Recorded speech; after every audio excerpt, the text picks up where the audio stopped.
मेरे प्यारे बच्चों, आप सभी को नमस्कार। क्या हाल है भाई आप सभी के? उम्मीद है आप ठीक ठाक होंगे, मस्त होंगे, बढ़िया होंगे।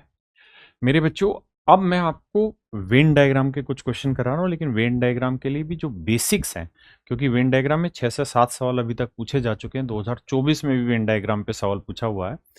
तो इस पूरी वीडियो को देखना, ये आगे रिकॉर्डेड है, लेकिन आखिरी में मैंने पूरा 2024 तक के जितने भी वेन डायग्राम के सवाल आए हैं वो सारे ही मैं आपको पढ़ाने लग रहा हूँ, ताकि आपकी एक समझ डेवलप हो पाए। और हमेशा ही चीज़ें रिकॉर्डेड देखनी, लाइव कभी नहीं देखनी है, ताकि समय खराब ना हो। और इसके तुरंत बाद फिर प्रॉफिट एंड लॉस स्टार्ट करेंगे। आइए,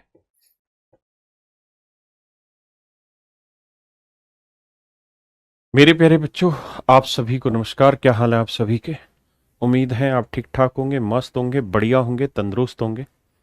तो आइए मेरे प्यारे बच्चों, आगे बढ़ते हैं कुछ नई और बेहतर चीज़ों की तरफ, कुछ बेहतर सीखने की कोशिश करते हैं। आइए मेरे दोस्तों, मेरे प्यारे बच्चों, आज हम जो टॉपिक कराने जा रहे हैं परसेंटेज में, वो बहुत ही महीन सा टॉपिक है। उस महीनता को समझने के लिए मैं आपसे कुछ चर्चा करना चाहूँगा। मेरे प्यारे बच्चों, मैं आपसे ये कह रहा हूँ कि यार, एक क्लास है और एक क्लास में ए, बी, सी, डी, ई, एफ, जी, एच, इन लोगों में एक सर्वे किया गया।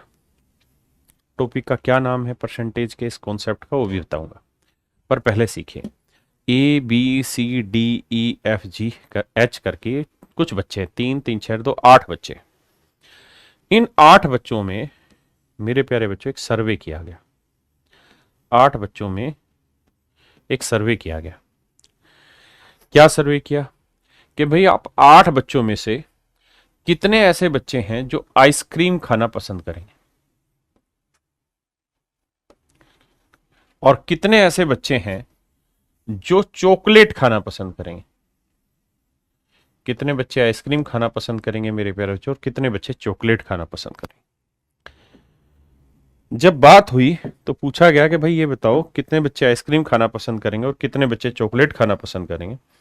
तो सवाल ने कहा कि भाई, ए ने कहा मैं आइसक्रीम खाना पसंद करूंगा, बी ने भी, सी ने भी, डी ने भी, ई ने भी, और एफ ने भी कहा, या ई ने भी कहा कि भाई मैं आइसक्रीम खाना पसंद करूंगा। लेकिन एफ, जी और एच, ये ऐसे भाई थे जिन्होंने कहा हम चॉकलेट खाना पसंद करेंगे। अब मेरे भाई, 8 बच्चों में ये सर्वे होने लग रहा था, तो बहुत सारे बच्चों ने कहा आइसक्रीम और बाकी बच्चों ने कहा चॉकलेट खाना पसंद करेंगे। अब मान लीजिए मैं हूं अधिकारी और मैंने आपको कहा कि यार, मुझे ये जो चॉइसेस बच्चों की आपने पता करके बताई है, मुझे जरा इसका ग्राफिकल रिप्रेजेंटेशन करके बताओ क्या है क्या नहीं। तो मैं कहूंगा कि सर देखो, ऐसा है, ये तो हैं वो बच्चे जो आइसक्रीम खा रहे हैं, ये तो वो बच्चे हैं जो आइसक्रीम खा रहे हैं, ठीक है जी। और सर जी, ये एक दूसरा ग्रुप बना दिया जो चॉकलेट खा रहा है। कर दिया जी ग्राफिकल रिप्रेजेंटेशन। भाई मैंने 2 सर्कल बना दिए। ये सर्कल मैंने कहा कि आइसक्रीम खाने वाले बच्चों को रिप्रेजेंट कर रहा है, ये सर्कल मेरे भाई चॉकलेट खाने वाले बच्चों को रिप्रेजेंट कर रहा है। आपने कहा ठीक है। अधिकारी तेज था, अधिकारी ने कहा कि अच्छा चल ठीक है। अब मैं ये कह रहा हूं कि भाई, जो सी है वो ऐसा लड़का है जो चॉकलेट भी पसंद कर रहा है और आइसक्रीम भी पसंद कर रहा है। अब इसे जरा रिप्रेजेंट करके दिखाओ, ग्राफिकली कैसे रिप्रेजेंट करोगे। तो अगर आप फिर से वही काम करने की सोच रहे हैं कि भैया, ये वो बच्चे हो गए जो आइसक्रीम पसंद कर रहे हैं और ये वो बच्चे हो गए जो चॉकलेट पसंद कर रहे हैं, तो सर ये रिप्रेजेंटेशन सही नहीं हुआ। ये रिप्रेजेंटेशन सही नहीं हुआ। कुल मिला के सी कोई 2 बच्चा थोड़ी है, एक ही आदमी का नाम है। तो एक ही आदमी का नाम है तो यहां और यहां कैसे हो सकता है? ये संभव ही नहीं है। तो फिर क्या सही तरीका होगा? तो सर सही तरीका ये होगा कि भैया, ये वो बच्चे हैं जो जिन्हें चॉकलेट पसंद है, और ये वो बच्चे हैं जिन्हें आइसक्रीम पसंद है। ये आइसक्रीम पसंद वाले बच्चे हैं, ये चॉकलेट पसंद वाले बच्चे हैं। तो ये दोनों आपस में जहां मिल रहे हैं, ये कौन सी पसंद के बच्चे हैं? ये वो बच्चे हैं जिन्हें चॉकलेट और आइसक्रीम दोनों पसंद है। यानी ए, बी, डी और ई। ये मेरे प्यारे बच्चों उन बच्चों की संख्या है जिन्हें आइसक्रीम पसंद है। एफ, जी, सी उन बच्चों की संख्या है जिन्हें चॉकलेट पसंद है। एफ, जी, एच सॉरी, उन बच्चों की संख्या है जिन्हें चॉकलेट पसंद है। और मेरे बच्चे ये वो बच्चे हैं जिन्हें चॉकलेट और आइसक्रीम दोनों पसंद है। चॉकलेट और आइसक्रीम दोनों पसंद है। क्योंकि ये जो सी ग्रुप है, ये ऐसा ग्रुप है जो इसको भी रिप्रेजेंट कर रहा है, यानी आइसक्रीम वाली कॉलम में भी है और चॉकलेट वाले कॉलम में भी है। दूसरी बड़ी और अच्छी समझदार वाली बात सीखने की कोशिश करते हैं। क्या कि मेरे बच्चों अब जरा गौर फरमा के बताइए कि ये वाला जो डाटा है, ये वाला, फिर ये डाटा किसको रिप्रेजेंट कर रहा है? ये जो सफेद रंग का पेन आपने चलता हुआ दिखाई दे रहा है आपको, फिर ये कौन से डाटा को रिप्रेजेंट कर रहा है? ए, बी, डी, ई कौन से आंकड़े को प्रस्तुत कर रहा है? तो सर फिर आपको ये कहना होगा कि ए, बी, डी, ई जो है वो रिप्रेजेंट कर रहा है उन बच्चों को जिनको केवल आइसक्रीम पसंद है। Only ice cream, only ice cream, only ice cream, जिन्हें केवल आइसक्रीम पसंद है उन बच्चों को रिप्रेजेंट कर रहा है। तो जिनको आइसक्रीम पसंद है वो कौन कौन से? ए, बी, डी, ई।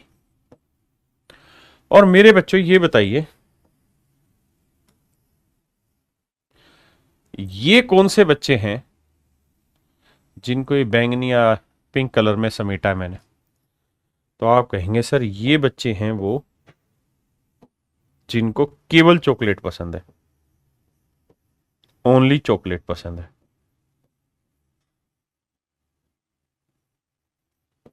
पसंद है, इनके नाम है एफ, जी, एच। ये वो बच्चे हैं मेरे भाई जिन्हें चॉकलेट पसंद है। और मेरे प्यारे बच्चों ये कौन से भाई हैं? ये वो भाई हैं जिन्हें चॉकलेट और आइसक्रीम दोनों पसंद है। Chocolate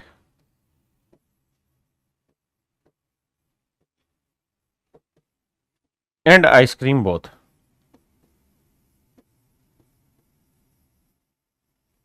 chocolate and ice cream both, दोनों पसंद है, चॉकलेट भी और आइसक्रीम भी। तो इनकी संख्या सी, इनकी संख्या सी। मैं कहूं चॉकलेट कितनों को पसंद है तो एफ, जी, एच, सी। आइसक्रीम कितनों को पसंद है तो ए, बी, डी, ई, सी। हाँ है ना? तो मेरे बच्चों ये तो थी दो चीजों की कहानी।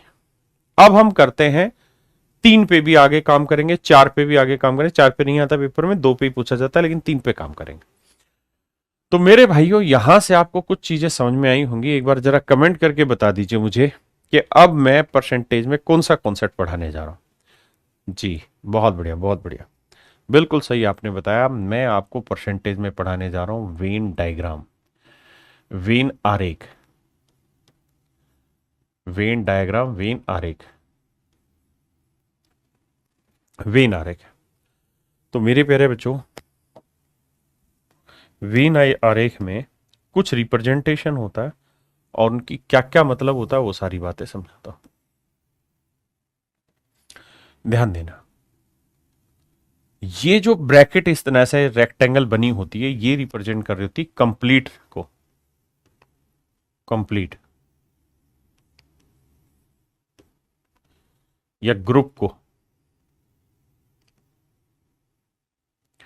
ये रिप्रेजेंट कर रहा होता है कंप्लीट को या ग्रुप को। जैसे मान लीजिए कोई स्कूल है और इस स्कूल में 140 बच्चे हैं, 140 स्टूडेंट है इस स्कूल में। 140 बच्चों को रिप्रेजेंट कर रहा है स्कूल रेक्टेंगल के रूप में। अब कह रहा हूं जी स्कूल में कुछ बच्चे ऐसे हैं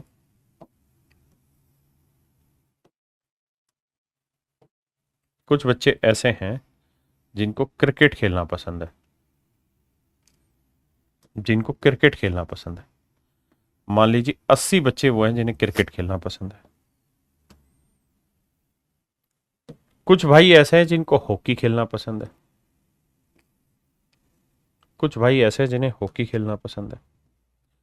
मान लीजिए 60 बच्चे वो हैं जिन्हें हॉकी खेलना पसंद है। हाँ जी। और 40 बच्चे मेरे प्यारे बच्चों वो हैं जिन्हें क्रिकेट और हॉकी दोनों गेम खेलना पसंद है। लाइक क्रिकेट, आराम से समझो धीरे धीरे। क्रिकेट कितने बच्चे लाइक करते हैं? 80। Like hockey,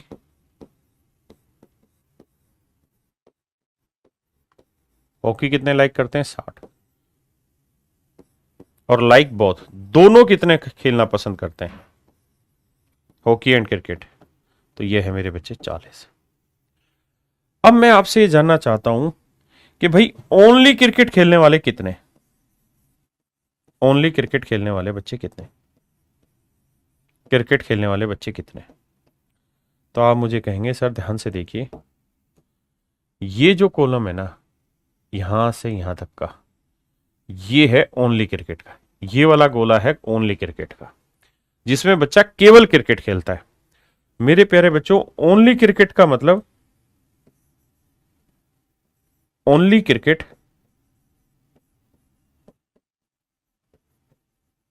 not hockey. यानी वो बच्चे जिन्हें केवल क्रिकेट पसंद है, हॉकी पसंद नहीं है। ये वो अर्थ है इसका। ओनली क्रिकेट मतलब ओनली क्रिकेट नॉट हॉकी, यानी केवल क्रिकेट खेलते, हॉकी पसंद नहीं करते। तो मेरे प्यारे बच्चों, ये वाली संख्या होगी। अब आप ये बात खूबसूरती से जानते हैं कि सर ये टोटल कितना है? 80। लेकिन इस 80 में से 40 तो वो बच्चे हैं जो क्रिकेट और हॉकी दोनों पसंद कर रहे हैं, और हमसे पूछा है केवल क्रिकेट खेलने वाले, मतलब वो जो केवल क्रिकेट खेलते, हॉकी नहीं खेलते। तो भैया 80 में से 40 तो वो है जो हॉकी खेलते हैं, तो यानी केवल 40 बच्चे जो केवल क्रिकेट खेलते हैं। ऐसे मेरे बच्चे, अगर मैं कहूं कि ओनली हॉकी खेलने वाले, तो ओनली हॉकी का मतलब, ओनली हॉकी का मतलब ओनली हॉकी नॉट क्रिकेट,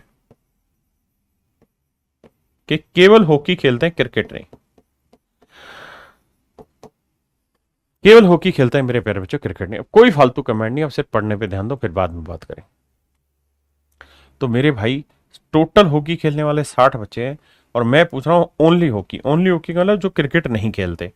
तो अगर हॉकी में क्रिकेट, ये वाले तो क्रिकेट भी खेलते हैं, तो मुझे चाहिए वो जो केवल हॉकी खेलते हैं, क्रिकेट नहीं। तो 60 में से 40 हटाएंगे तो कितना बचा मेरे भाई? 20। यानी 20 बच्चे वो हैं जो केवल हॉकी खेलते हैं। 20 बच्चे मेरे प्यारे बच्चों वो हैं जो केवल हॉकी खेलते हैं। क्या आप सहमत हैं इस बात से? हाँ जी। किसी भाई ने कोई लोड है थे? नहीं। अब मैं आपसे ये जानना चाह रहा हूं, कितने ऐसे बच्चे हैं जो क्रिकेट और हॉकी दोनों खेलते हैं? एक शब्द होता है मेरे प्यारे बच्चों, जिसे हम कहते हैं cricket and hockey.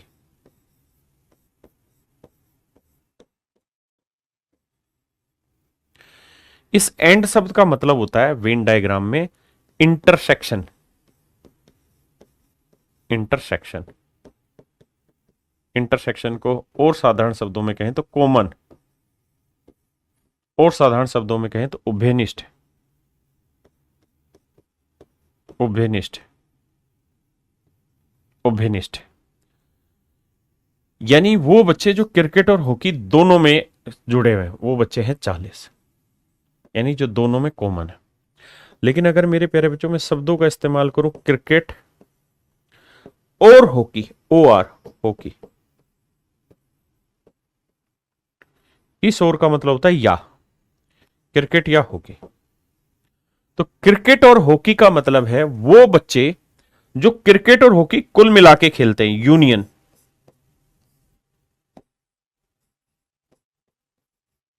Union, union का मतलब होता है कुल मिला के जो खेलते हैं। तो क्रिकेट और हॉकी में वो सारे बच्चे आएंगे जो केवल क्रिकेट खेलते हैं, 40, यानी ओनली क्रिकेट,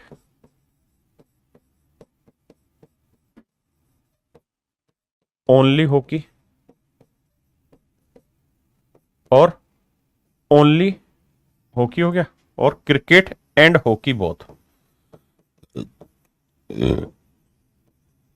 तो केवल क्रिकेट खेलने वाले 40 है, केवल हॉकी खेलने वाले 20 है, क्रिकेट और हॉकी दोनों खेलने वाले 40 है। तो 40 40 80 और 20 100, यानी कुल मिला के 100 ऐसे बच्चे हैं जो क्रिकेट और हॉकी के यूनियन में आते हैं। मतलब क्रिकेट खेलते हैं या हॉकी खेलते हैं या क्रिकेट हॉकी दोनों खेलते हैं, या में सब कुछ शामिल होता है, एंड में केवल कॉमन वैल्यू शामिल होती है।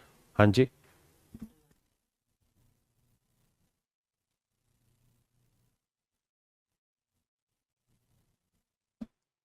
ठीक है मेरे भाई। किसी भाई ने कोई लोड है थे 10 कोई दिक्कत है कि तो अब देखिए मेरे प्यारे बच्चों, अब कहानी को आगे बढ़ाते हैं, अगर आपको ये बात समझ आ गई है तो। अब मैं ये पूछूं कि ऐसे कितने बच्चे हैं, ऐसे कितने बच्चे हैं जो ना क्रिकेट खेलते हैं ना हॉकी।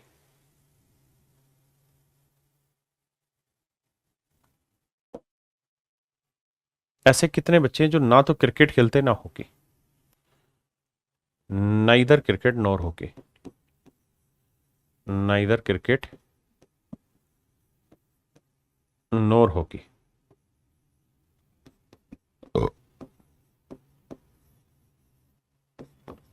ना क्रिकेट ना हॉकी, ना हॉकी, ना क्रिकेट ना हॉकी, कितने ऐसे बच्चे हैं। तो मेरे भाई ये देखो कि टोटल कितने बच्चे हैं, 140। इसमें से उन बच्चों की संख्या घटा दो जो क्रिकेट या हॉकी खेलते हैं, यानी इनका यूनियन, क्रिकेट और हॉकी का यूनियन, वो कितने हैं 100। तो 140 में से 100 बच्चे हटा देंगे तो बाकी बचे 40। ये 40 वो होंगे जो ना क्रिकेट खेलते हैं ना हॉकी खेलते हैं, जो ना क्रिकेट खेलते हैं मेरे बच्चों ना हॉकी खेलते हैं। तो ये है वेन डायग्राम का मूल स्वरूप, ये है मेरे प्यारे बच्चों वेन डायग्राम का मूल स्वरूप। अब जरा इस पे कुछ फार्मूले लिखवा देता हूं। मेरे प्यारे बच्चों आपको ऐसे दे रखा होगा भाई, कुछ बच्चे क्रिकेट खेलते हैं, कुछ बच्चे हॉकी खेलते हैं। देखिए एनसी का मतलब होता है नंबर ऑफ प्लेयर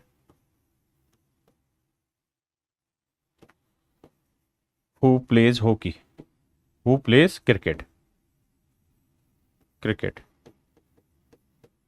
वो खिलाड़ी जो क्रिकेट खेलते हैं। एनएच का मतलब हुआ number of player who plays hockey, जो हॉकी खेलते हैं। ऐसे मेरे बच्चों एक शब्द रहता है हॉकी एंड क्रिकेट, इसका मतलब होता है कॉमन।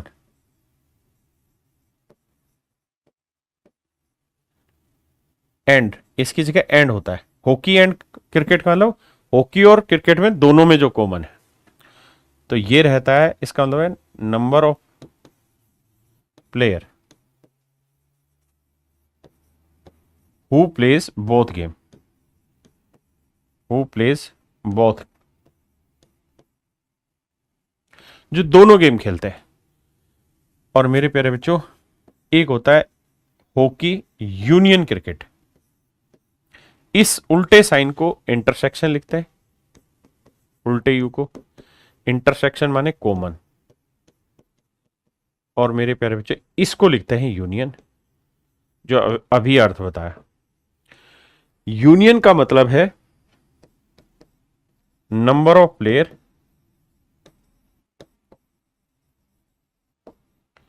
हु प्लेज हॉकी और क्रिकेट, हु प्लेज हॉकी और क्रिकेट। ये मेरे प्यारे बच्चों फार्मूलों की शब्दावली होती है, और यहां फार्मूला बनता है हमेशा कि भैया हॉकी और क्रिकेट कितने खेलते हैं। इसका सूत्र होगा जो बच्चे हॉकी खेलते हैं, जो बच्चे क्रिकेट खेलते हैं, उनमें से उन बच्चों की संख्या घटा दो जो क्रिकेट और हॉकी दोनों खेलते हैं। तो ये कुल मिला के आ जाएगा यूनियन। जैसे इस सवाल में अगर हम बात करें तो उन बच्चों की संख्या बताइए जो मेरे प्यारे बच्चों क्रिकेट खेलते हैं, 80 80। उन बच्चों की संख्या बताइए जो हॉकी खेलते हैं, 60। 80 और 60 जोड़ दिया। अब इसमें से उन बच्चों की संख्या घटा दो जो दोनों गेम खेलते हैं, तो 80 और 60 140 में 40 गया 100।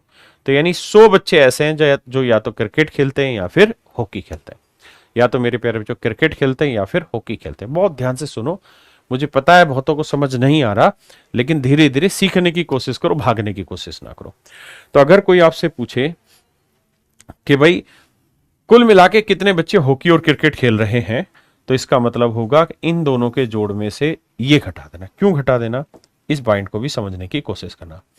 देखो यार ध्यान से, भाई हॉकी और क्रिकेट कुल मिला के कितने खेलते हैं, तो ये सारा डाटा है, ये ओनली क्रिकेट, ये क्रिकेट, ये केवल हॉकी। तो ये सारा जो डाटा है ये बेसिकली रिप्रेजेंट करेगा क्रिकेट और हॉकी मिला के खेलने वाले।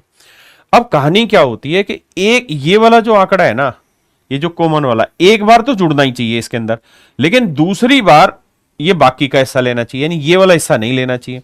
तो जब हम इन्हें जोड़ते हैं ना, तो ये जो कॉमन वाला हिस्सा है 40, ये 60 के अंदर भी मौजूद है और इस 80 के अंदर भी मौजूद है। तो एक बार तो इसे शामिल करना चाहिए, लेकिन दूसरी बार 60 में ये शामिल नहीं करना, क्योंकि ये ऑलरेडी हो चुका है। तो दूसरी बार टोटल निकालने के लिए हमें ये वाला हिस्सा चाहिए। यानी अगर आपसे पूछा जाए कि ए यूनियन बी किसे रिप्रेजेंट करेगा, तो इस चीज को रिप्रेजेंट करेगा, इस चीज को रिप्रेजेंट करेगा मेरे बच्चे, है ना। और अगर इस चीज को रिप्रेजेंट करेगा तो एक बार आप पूरा ले लीजिए, दूसरी बार केवल इतना ले लीजिए। तो होता क्या है कि जब आप इन दोनों को जोड़ोगे तो 40 एक बार इसमें भी है और 40 इसमें भी है।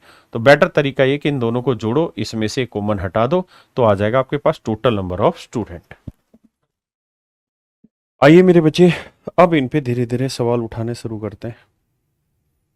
पहला क्वेश्चन देखिए, कह रहे इस परीक्षा में 35% छात्र गणित में फेल हुए, यानी number of student who fail in math is 35%। 25% छात्र इंग्लिश में फेल हुए, number of student who fail in English 25%। और कह रहे जी दोनों विषयों में, यानी मैथ और इंग्लिश दोनों विषयों में जो फेल हुए हैं वो है मेरे बच्चे 10%। तो मैं आपसे जानना चाह रहा हूं कि भाई उन बच्चों की संख्या बताओ जो मैथ और इंग्लिश में कुल मिला के, यानी मैथ और इंग्लिश, यानी इनका यूनियन बताओ कि कुल मिला के बच्चे कितने हैं जो मैथ और इंग्लिश में फेल हुए हैं। तो इसका फार्मूला होगा मैथ में फेल होने वाले, इंग्लिश में फेल होने वाले, माइनस में मैथ और इंग्लिश में इंटरसेक्शन।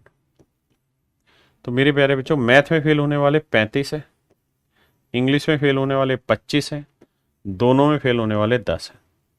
35 और 25, 3 2 5 60, 60% में से 10% घटाएंगे मेरे बच्चों, आंसर है 50%। यानी मेरे प्यारे बच्चों 50% बच्चे ऐसे हैं जो मैथ और इंग्लिश दोनों में कुल मिला के फेल हुए हैं। तो सवाल में ये कह रहा है कि भाई टोटल बच्चे कुछ नहीं तो 100% ही लेंगे, क्योंकि परसेंट है तो 100% लेंगे। इसमें से 50% बच्चे वो हैं जो मैथ या इंग्लिश में फेल हुए हैं।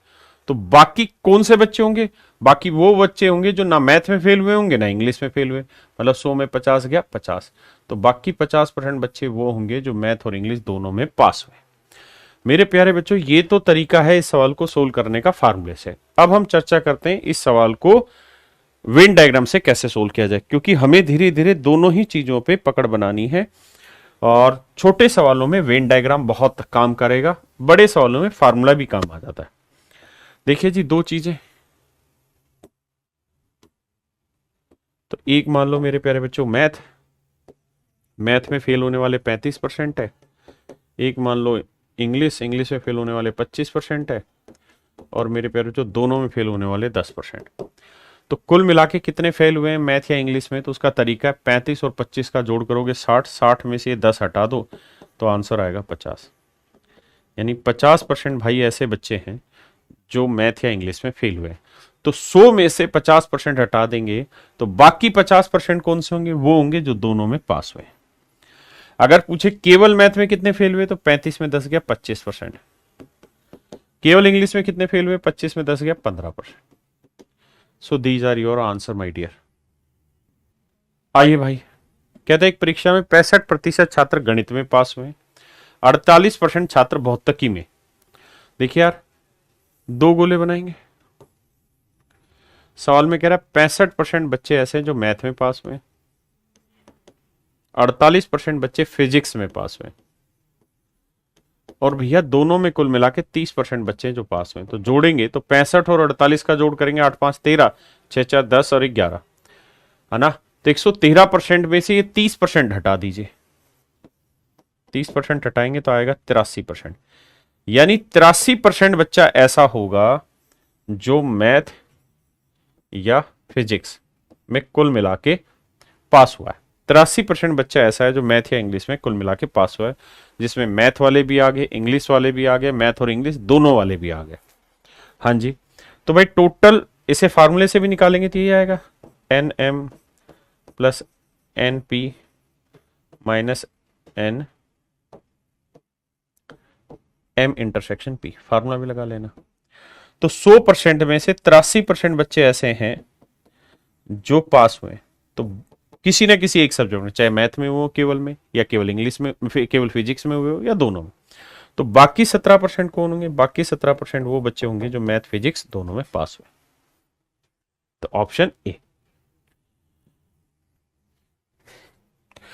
कहता है जी एक विद्यालय में 50% छात्र क्रिकेट खेलते हैं, 50% बच्चे क्रिकेट खेलते हैं, और मेरे नन्हे मुन्ने बच्चों कह रहा है 40% बच्चे फुटबॉल खेलते हैं, 40% बच्चे फुटबॉल खेलते हैं। 10% मेरे भाइयों बच्चे ऐसे हैं जो क्रिकेट और फुटबॉल दोनों खेलते हैं, 10% बच्चे ऐसे हैं जो क्रिकेट फुटबॉल दोनों खेलते हैं। मैं जानना चाह रहा हूं कि उन बच्चों की संख्या बताओ जो क्रिकेट या फुटबॉल खेलते हैं, मतलब इनका यूनियन बताओ। तो क्या तरीका होगा? 50 और 40 90, 90 में से 10 घटाएंगे 80, यानी 80% बच्चे ऐसे हैं जो कोई ना कोई गेम खेलते हैं। Either they will play cricket, मतलब ओनली क्रिकेट और ओनली फुटबॉल, और क्रिकेट फुटबॉल बहुत। 80% है, तो टोटल बच्चे कितने हैं? 100%। जब भी परसेंटेज की कहानी हो तो कुल मिला के बच्चे 100% है। उसमें से 80% ऐसे ढक्कन हैं जो दोनों गेम खेलते हैं, मतलब कुल मिला के यूनियन, यानी या तो केवल क्रिकेट या केवल फुटबॉल या दोनों। तो भाई बाकी बच्चे कितने? 20%। तो 20% वो होंगे जो ना क्रिकेट खेलेंगे ना ही फुटबॉल खेलेंगे, यानी मेरे प्यारे बच्चों 20% इज योर राइट आंसर। कह रहा जी 50 लोग हिंदी बोलते हैं, 20 लोग तमिल बोलते हैं, 50 लोग हिंदी बोलते हैं, 20 लोग तमिल बोलते हैं, और भाई 10 लोग ऐसे हैं जो हिंदी और तमिल दोनों बोलते हैं। तो भैया कह रहा है उन लोगों की संख्या ज्ञात करो जो हिंदी या तमिल, हिंदी या तमिल का मतलब यूनियन, हिंदी यूनियन तमिल, इसकी वैल्यू जानना चाह रहा है। तो सीधा सा तरीका 50 और 20 70, 50 और 20 70, 70 में से 10 हटा दोगे 60, यानी 60 बच्चे ऐसे होंगे जो हिंदी या तमिल बोलते हैं। भाई बड़ा सीधा सा तरीका बताया। ये जो 10 है ये 2 बार काउंट हो रखा है, इस 50 में भी 10 शामिल है और इस 20 में से भी 10 शामिल है। एक बार तो लेना है भाई, ये लेना है, ये लेना है और ये लेना है।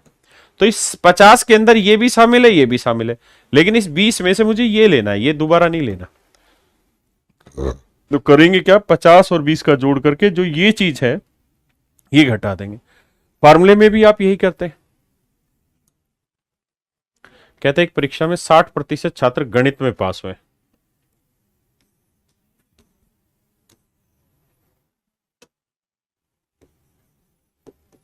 60% बच्चे मैथ में पास हुए, 55% बच्चे अंग्रेजी में, इंग्लिश में पास हुए।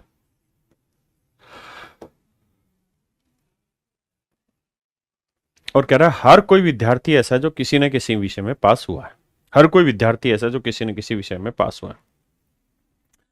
यानी यूनियन जो है ना मेरे बच्चे वो दे रखी 100, यूनियन दे रखी 100%। कह रहा है हर बच्चा किसी न किसी सब्जेक्ट में पास हुआ है। तो फार्मूला होता है मैथ और इंग्लिश है, तो number of student math union English, number of student pass in math, number of student who pass in English, minus number of student who pass in math and English intersection. अब देखिए मेरे प्यारे बच्चों, math union English की हम बात कर रहे हैं।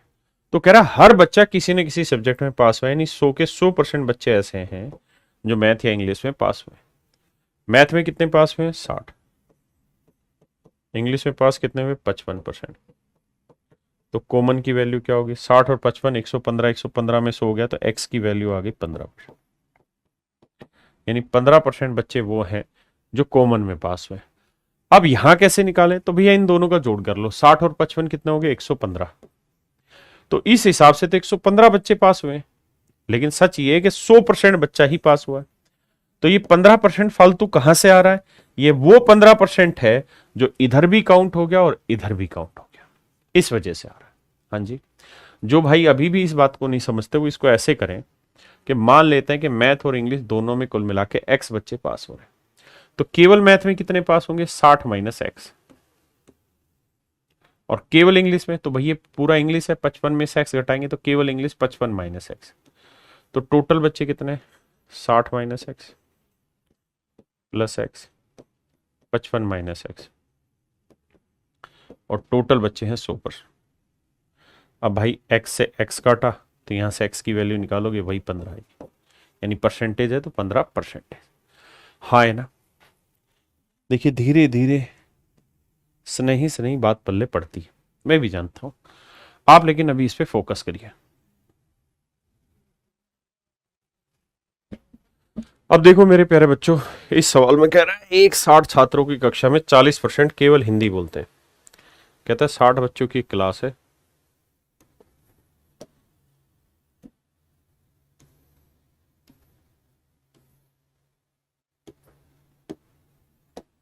कहता है जी 60 बच्चों की टोटल एक क्लास है, इसमें 40% केवल हिंदी बोलते हैं।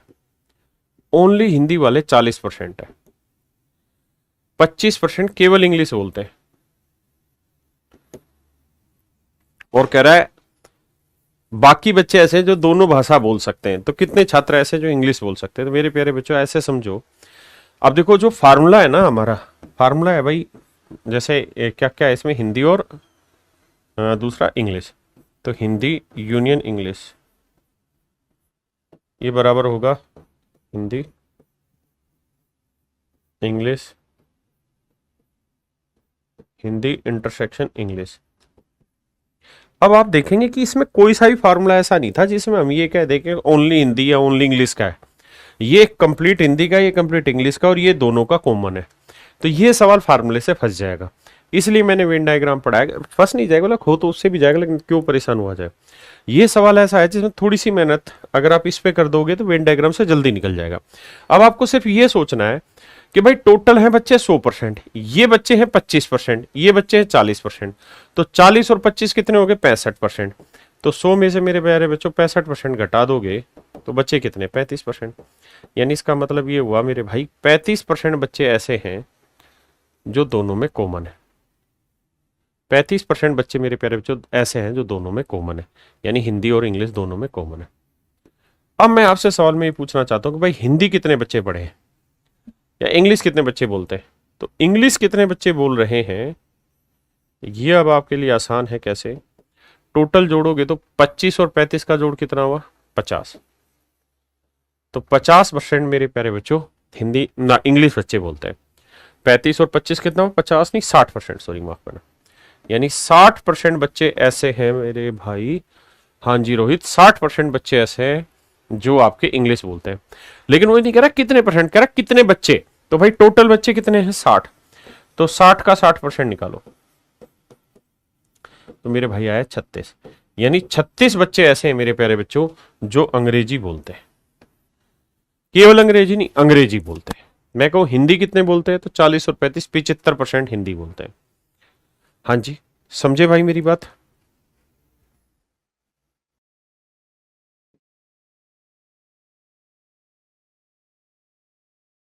अब इस पे आ जाइए। कह रहा है 60 विद्यार्थियों वाली एक कक्षा में 45 विद्यार्थी म्यूजिक पसंद करते हैं। देखो जी, 45 विद्यार्थी म्यूजिक पसंद करते हैं और मेरे बच्चे 50 विद्यार्थी डांस पसंद करते हैं। 50 विद्यार्थी डांस पसंद करते हैं, 5 विद्यार्थी कुछ भी पसंद नहीं करते। यानी टोटल बच्चे हैं 60। टोटल बच्चे हैं 60। हाँ जी, उसमें से 5 बच्चे ऐसे जो कुछ भी पसंद नहीं करते। तो मतलब डांस या म्यूजिक कुल मिला के 55 पसंद करते हैं। यानी N music union dance, music या डांस में जो कुल मिला के संख्या है वो 55 है। तो अगर मेरे भाई इसको फार्मूले से पढ़ना चाहो तो आप फार्मूला लिखोगे N music union dance, N music and dance minus N music intersection dance. तो देखो म्यूजिक यूनियन डांस है कितने मेरे भाई 55, म्यूजिक कितने पसंद करते हैं 45, डांस कितने पसंद करते हैं 50, माइनस म्यूजिक यूनियन डांस ये कितने हुए मेरे भाई, तो ये हमें निकालना है। तो मान लो ये वाली वैल्यू x है, तो 50 गया 5, 40, 40 बचा भाई, 40 बचा ना 95, हाँ तो 40 बचा, ठीक है। तो x की वैल्यू आ गई 40, यानी 40 बच्चे ऐसे हैं जो मेरे बच्चे दोनों चीज़ों को पसंद करते हैं, म्यूजिक को भी और डांस को भी। हाँ जी, ये तो है डिटेल। अगर मेरे भाई इसको सॉर्ट करना है, अगर मेरे बच्चे इसको सॉर्ट करना है, अगर मेरे बच्चे इसको सॉर्ट करना है, तो आपको ये पता है कि भाई 60 बच्चे थे, 5 इसमें से कुछ भी पसंद नहीं करते थे, यानी 55 ही बच्चे हैं टोटल कुल मिला के। यहां देखे तो कितने बच्चे हो गए 50 जमा 45, तो ये हो गए भाई 95 बच्चे, जबकि एक्चुअल में तो 55 ही बच्चे। तो ये 95 क्यों आ रहे हैं, यानी 40 ज्यादा क्यों आ रहे हैं, इसलिए क्योंकि 40 एक ऐसा आंकड़ा होगा जो इसमें भी जोड़ दिया और इसमें भी जोड़ दिया, जबकि एक ही बार जोड़ना था, 2 बार नहीं। क्यों, क्योंकि एक बार ये जोड़ दिया, तो अगली बार जो आंकड़ा लेना था ना वो लेना था जिसके अंदर 40 नहीं है, ये वाला, ये वाला। तो 40 को 2 बार जोड़ दिया, इस 50 में 40 भी, जबकि एक ही बार लेना था, तो एक बार वाला घटा दिया, आंसर आ गया। तो यानी 40 बच्चे ऐसे हैं जो दोनों गेम पसंद, मतलब गेम कह रहा हूं भाई, म्यूजिक और डांस पसंद करते हैं। करिए बाबू, ए बाबू मुशाय कहता है गांव में 60% परिवारों में प्रत्येक के पास एक गाय। कहता है 60% परिवार ऐसे हैं जिनके पास हर एक के पास गाय है।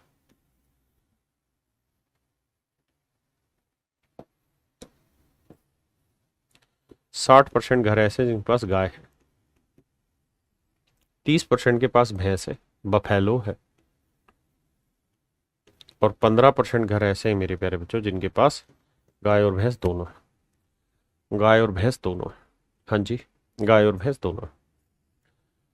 तो मेरे प्यारे बच्चे एक बात बताओ, खुल के अपनी बात मेरे सामने रखना कि टोटल बच्चे कितने, 60 और 30 90, 60 और 30 90 बच्चे।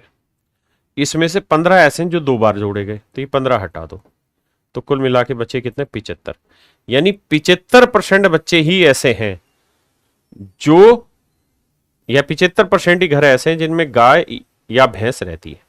काउ यूनियन भैंस है, काउ यूनियन बफेलो, हाँ है ना जी भाई। राम कहाँ है, राम जी कहाँ हो, राम जी है।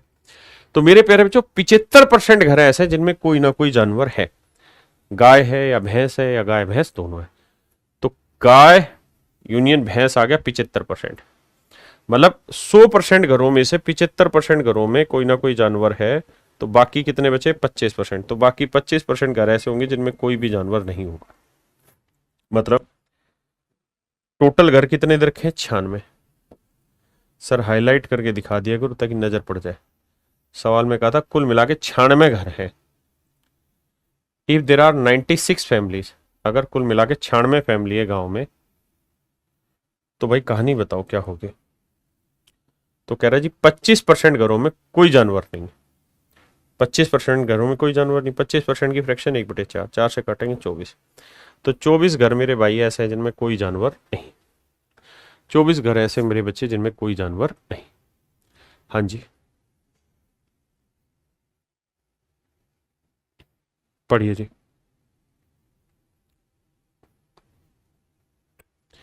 तक थई थई थई था, तक थई थई तक थई था।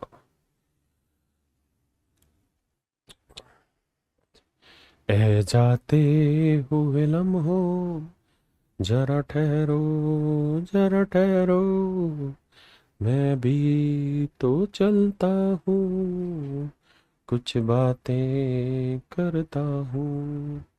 नन्हे मुन्ने भाइयों, अब आपकी बारी है।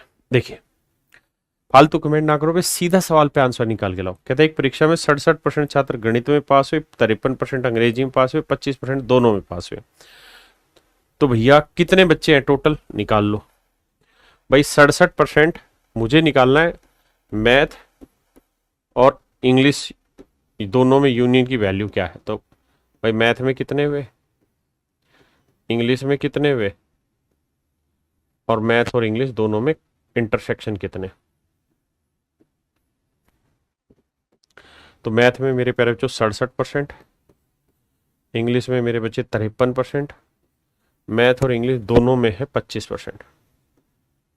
तो यह आएगा 7 3 10, 6 5 11 1 12 -25 95। यानी 95% बच्चे ही कुल मिला के कहानी कर रहे हैं। मैथ या इंग्लिश में 95% ही यूनियन में बच्चे हैं। यानी मैथ और इंग्लिश से पास होने वाले टोटल बच्चे 95। हमने भी डायरेक्ट वेन डायग्राम में यही सीखा है भाई। मैथ में 67 है, उसमें 53 है, तो टोटल बच्चे हो गए 120। इसमें से 25% ऐसे बच्चे जो दोनों में पास है, तो वो एक बार घटा दो, तो 95% बच्चे आगे मेरे भाई कुल मिला के।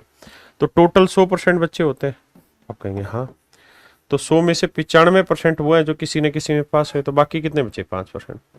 तो 5% वो बच्चे हैं जो दोनों सब्जेक्टों में पास हुए, फेल हुए होंगे। क्योंकि 95% में वो बच्चे हैं जो मैथ में पास हुए या इंग्लिश में पास हुए या दोनों में पास हुए, दोनों शामिल है। तो बाकी 5% कौन से होंगे जो किसी में पास नहीं हुए, और किसी में पास नहीं हुए तो मतलब फेल हुए। तो 5% बच्चे टोटल बच्चों का कुल मिला के फेल हुए। 5% की फ्रैक्शन 1/20, मतलब अगर टोटल स्टूडेंट 20 है, अगर मेरे भाई टोटल स्टूडेंट 20 है, तो 1 यूनिट बच्चा कुल मिला के फेल हो गया दोनों में। जबकि कह रहा है 200 बच्चे दोनों में फेल हुए, तो 1 यूनिट 200 बच्चे हैं, तो भैया 20 यूनिट की वैल्यू कितनी, 20 गुना 200, उत्तर आएगा 4000 है। पूछी नहीं। अच्छा, कितने छात्र गणित में पास हुए, माफ करना। तो अच्छा 20 यूनिट की वैल्यू कितनी बनी, 200, 4000। यानी अगर आपसे सवाल में ये पूछा जाए ना कि भाई टोटल बच्चे कितने, तो आपका जवाब होगा टोटल स्टूडेंट जो है सर, टोटल स्टूडेंट है कितने सर, 4000। लेकिन वो सवाल कुछ और पूछ रहा है, वो आसान सी बात पूछ रहा है। वो कह रहा है कि भाई जो दोनों में फेल हुए कितने बच्चे हैं, 5%। तो यानी 5% की वैसे वैल्यू 200 है, तो मेरे बच्चे 1% की वैल्यू 200/5 यानी 40 बच्चे आ गए।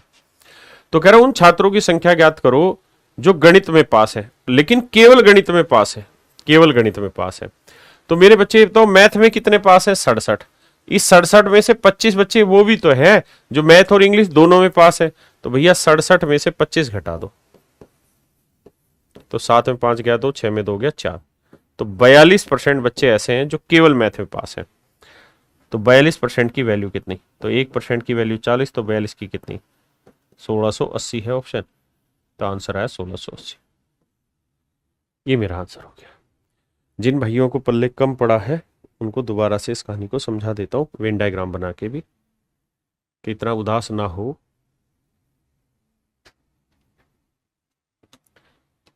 भाई एक सिंपल बात कह रहा है, एक मैथ है, दूसरा इंग्लिश है। मैथ में 67% बच्चे पास हो रखे, इंग्लिश में भाई 53%, दोनों में हो रहे 25%। तो टोटल यहां से निकालोगे 95% पास हुए, तो 5% फेल, वो इतना। अब कह रहा है केवल मैथ, तो भैया केवल मैथ तो ये वाला होगा, तो 67 में से 25 हटाएंगे तो ये आएगा कितना, 42%। यानी 42% बच्चा ऐसा है जो केवल मैथ में पास हुआ। तो 1% 40 है, तो 42% की value 1680। That would be my dear student is your right answer. हाँ है ना, ये मेरे प्यारे बच्चों मेरा आंसर।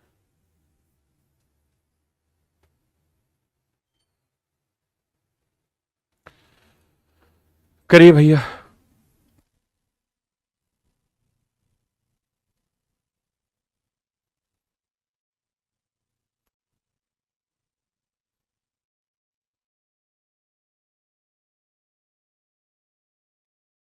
आइए मेरे प्यारे बच्चों, कह रहा है कि एक परीक्षा में 48% छात्र हिंदी में,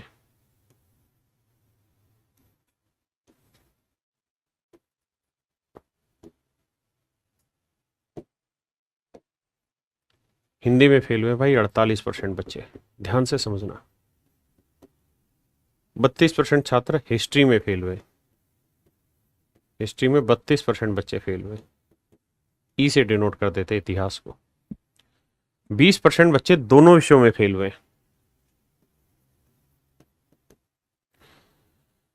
तो दोनों विषयों में पास हुए की संख्या इतनी, तो कुल छात्रों की संख्या कितनी? तो भाई ये देखो 48 और 32 का जोड़ करेंगे 80, 80 में से 20 घटाए 60, यानी टोटल कुल मिला के 60% बच्चा है जो दोनों ही मतलब कुल मिला के फेल हुआ है। किस किस में? हिंदी, यूनियन, इतिहास में 60% बच्चा है। तो मेरे प्यारे बच्चों टोटल 100% है, उसमें से 60% हटा देंगे तो बचा कितना? 40%। तो यार नहीं मेरे भाई 40% की जो फ्रैक्शन है ना मेरे भाई, वो बेसिकली रिप्रेजेंट कर रहा है 880 रुपए, 880 लोगों को। तो 1% की फ्रैक्शन होगी 880 बटे 40। तो कह रहा कुल छात्रों की संख्या ज्ञात करो। तो टोटल छात्र तो 100% थे मेरे भाई, तो 100% की वैल्यू कितनी? 0 से 0 22, 2200 मेरा आंसर आ रहा है। ऑप्शन बी मेरा सही आंसर है मेरे प्यारे बच्चों। बहुत सुंदर।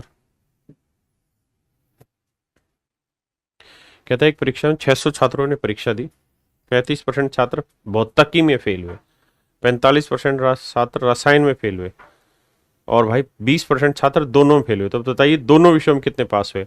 तो भाई ये देखो 35% तो है, चलो मैं डिटेल ही बता रहा हूं। अब पता है आंसर है ना, खटाखट आना चाहिए गोली गेट की स्पीड से। अब तुम्हारा समय नहीं खराब होना चाहिए।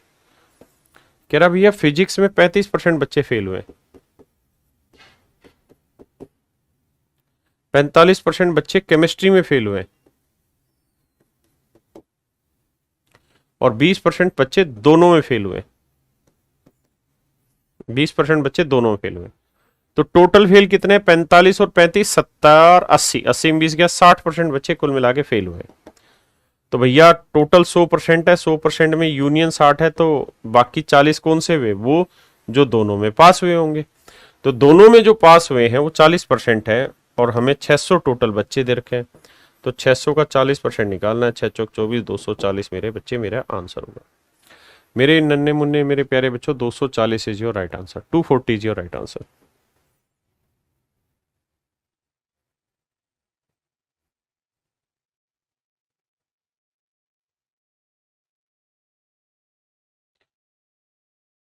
बहुत ही खूबसूरत सवाल है, जबरदस्त लैंग्वेज।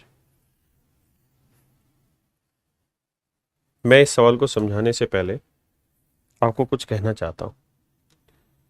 मैं कहना चाहता हूं कि दो सब्जेक्ट है, हिंदी और इंग्लिश।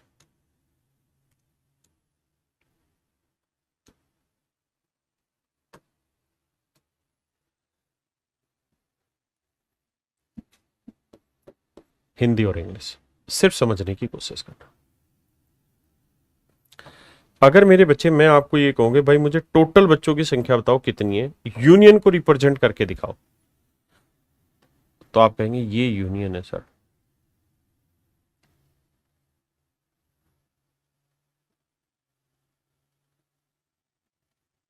ये यूनियन है।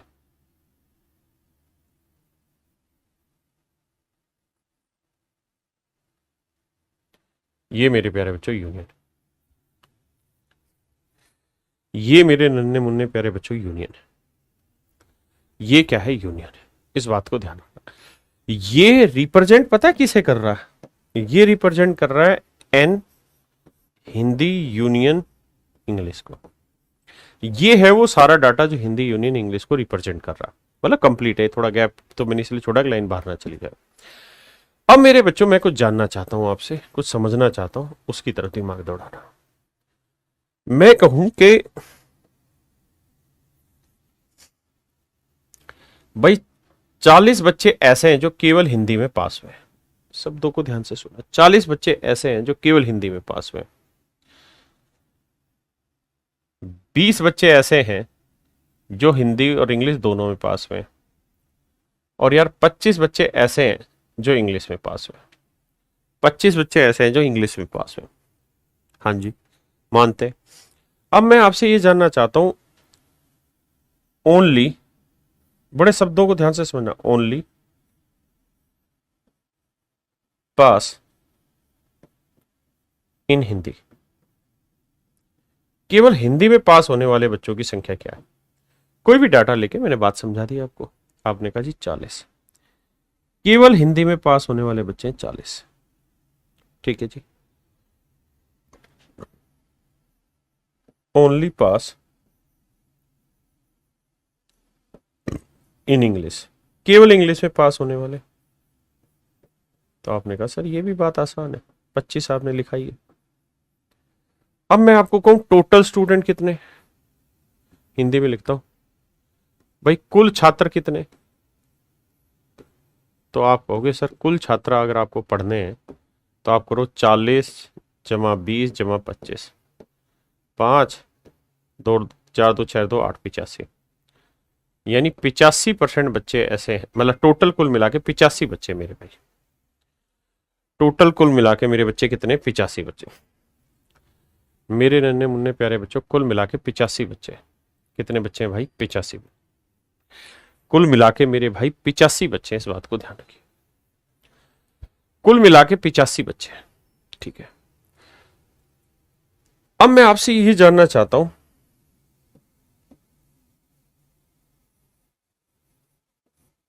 ओनली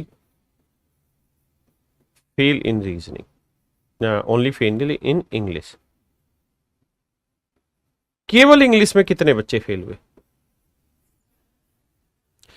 केवल इंग्लिश में कितने बच्चे फेल हुए ये मैं जानना चाहता हूं। केवल इंग्लिश में कितने बच्चे फेल हुए या केवल हिंदी में कितने बच्चे फेल हुए, ओनली फेल इन इंग्लिश। ठीक है, इसका मुझे सोच समझ के उत्तर देना, कोई रट्टबाजी नहीं, कोई तरीका और फालतू नहीं लगाना। तो आप कहोगे सर एक क्लास है, क्लास में कुल मिला के 85 बच्चे हैं, 85 बच्चों में बहुत ध्यान से मेरे शब्दों को सुनना क्योंकि पूरा निचोड़ यहीं से निकलेगा। इन 85 बच्चों में सर 40 बच्चे ऐसे हैं जो केवल हिंदी में पास हुए, केवल हिंदी में पास हुए 40 बच्चे। मेरे बच्चे बताओ सब्जेक्ट कितने, 2। तो जो बच्चे केवल हिंदी में पास हुए हैं इसका मतलब इंग्लिश में फेल नहीं हुए वे, इंग्लिश में फेल नहीं होंगे वो, बोलो। मेरे बच्चे जो केवल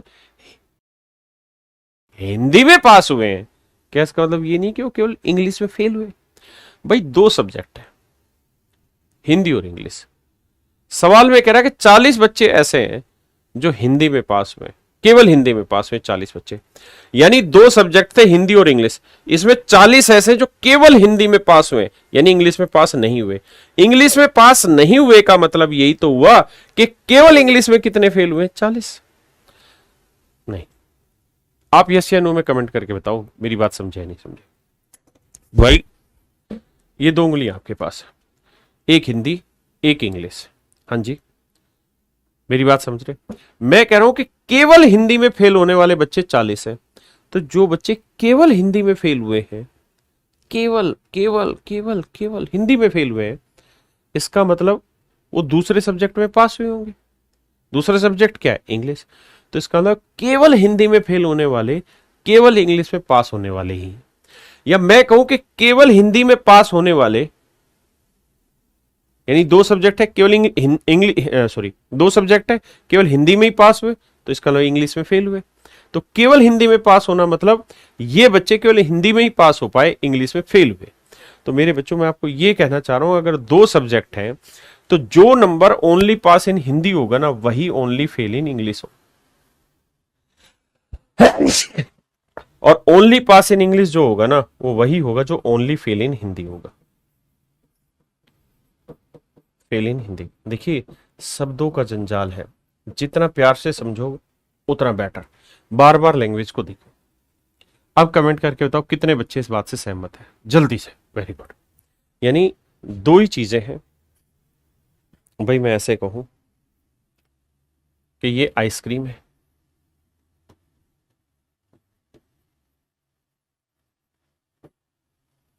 ये बर्गर है।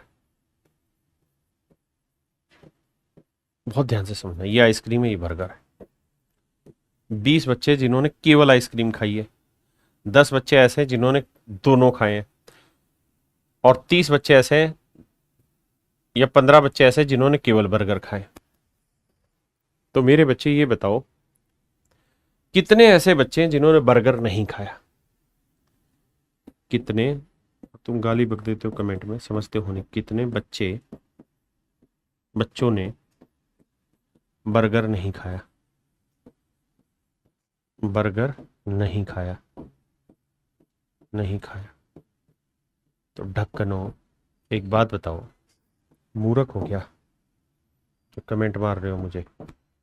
इन सब ने बर्गर खाया कि नहीं खाया? आप कहेंगे हाँ सर ये सारे तो बर्गर खा रहे क्योंकि बर्गर वाले गोले में ही है। अगर इन सब ने बर्गर खाया है तो इसका मतलब इन्होंने नहीं खाया क्योंकि बर्गर में है ही नहीं। तो इसका मतलब मेरा आंसर हुआ 20। यानी जिन्होंने बर्गर नहीं खाया उनकी वैल्यू हुई 20। हाँ जी। अब मैं आपको ये कहूं कि भाई उन बच्चों की संख्या बताओ, बच्चों की संख्या बताओ,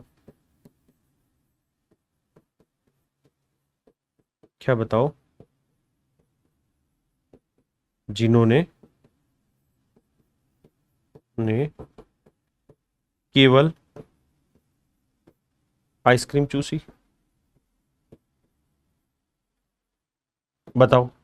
तो आप कहोगे सर यही तो वो बच्चे जिन्होंने केवल आइसक्रीम चूसी है, ये वाले। भाई ये वाले कौन है? ये वो है जिन्होंने आइसक्रीम तो चूसी लेकिन साथ के साथ बर्गर भी खा लिया। तो ये तो वो है जिन्होंने बर्गर और आइसक्रीम दोनों खाया। हमें वो चीज जिन्होंने केवल आइसक्रीम खाया हो या खाई हो या जो भी है। तो केवल आइसक्रीम कितनों ने खाई है? 20 ने। तो मेरे बेटा जो तुम मुझको गरिया रहे थे यही तो मैं समझा रहा था।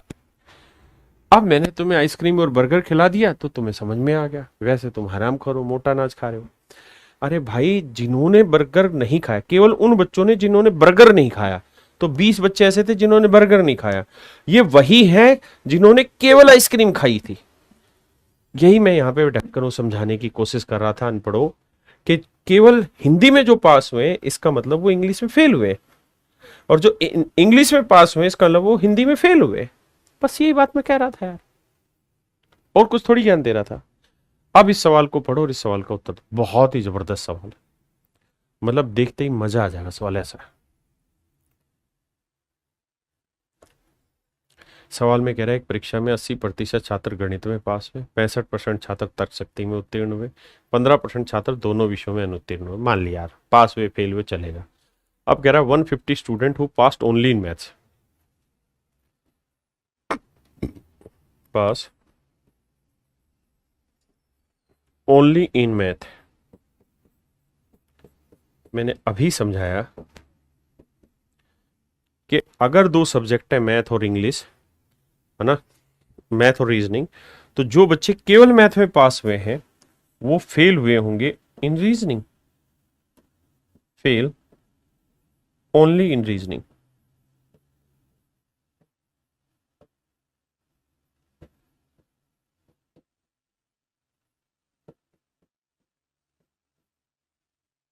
Only fail only in reasoning.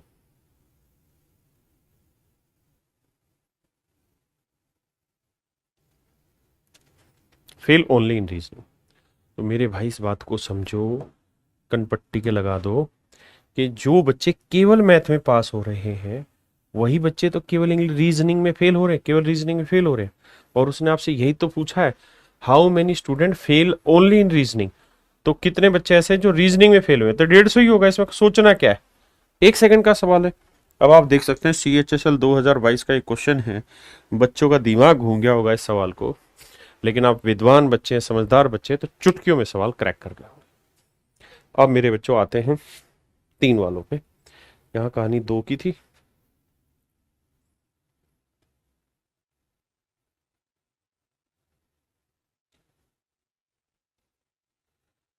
आइए भाई,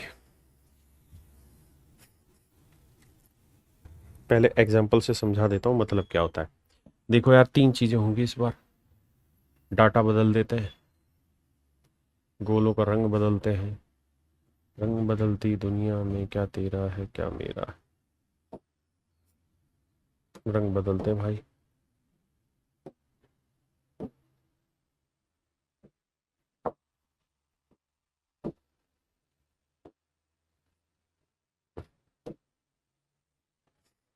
मेरे बच्चों आओ भाई, ये तो है बिस्किट खाने वाले, बिस्कुट खाने वाले, इसे बी से डिनोट कर देंगे। ये है भैया आइसक्रीम खाने वाले, इसे आई से डिनोट कर देंगे। आइसक्रीम, आइसक्रीम खाने वाले, इसे हम आई से डिनोट कर देंगे। और मेरे नन्हे मुन्ने बच्चों, ये है कौन से बच्चे, ये वो बच्चे हैं, बिस्किट खा लिया, आइसक्रीम खा लिया, चॉकलेट कर देते हैं इनको, ये चॉकलेट खाने वाले हैं। तो इसे हम सी से डिनोट कर देंगे, इसे हम आई से डिनोट कर देंगे।